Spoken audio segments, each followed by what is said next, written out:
గౌరవ ముఖ్యమంత్రి గారు మన మంత్రులు కలిసినప్పుడు మాకు చెప్పారు,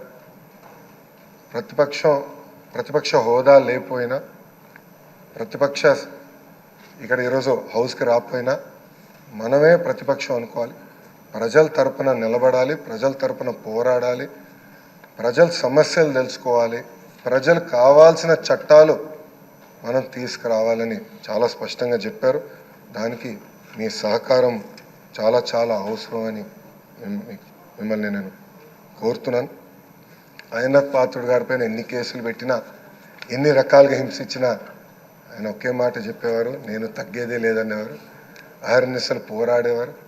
గన్నవరం సభలో కూడా మీరు ఆనాడు వచ్చి మాట్లాడితే కూడా మరుసటి రోజు మీ పైన కేసు పెట్టి నాన్ బెయిలబుల్ వారెంట్ కూడా ఇష్యూ చేస్తాం చూసాం. కానీ ఆయన పాత్రుడు ఎప్పుడు తగ్గలేదు, ఎప్పుడు పోరాడితే ఉన్నారు. ఆ స్ఫూర్తిని మేము అందరం కూడా హౌస్కి తీసుకెళ్తాం. మీ దగ్గర నుంచి మేము చాలా నేర్చుకోవాల్సిన అవసరం ఉంది. సో మా లాంటి యువకుల్ని ఈ హౌస్లో మీరు గైడ్ చేయాలని ఈ సభాముఖంగా కోరుకుంటూ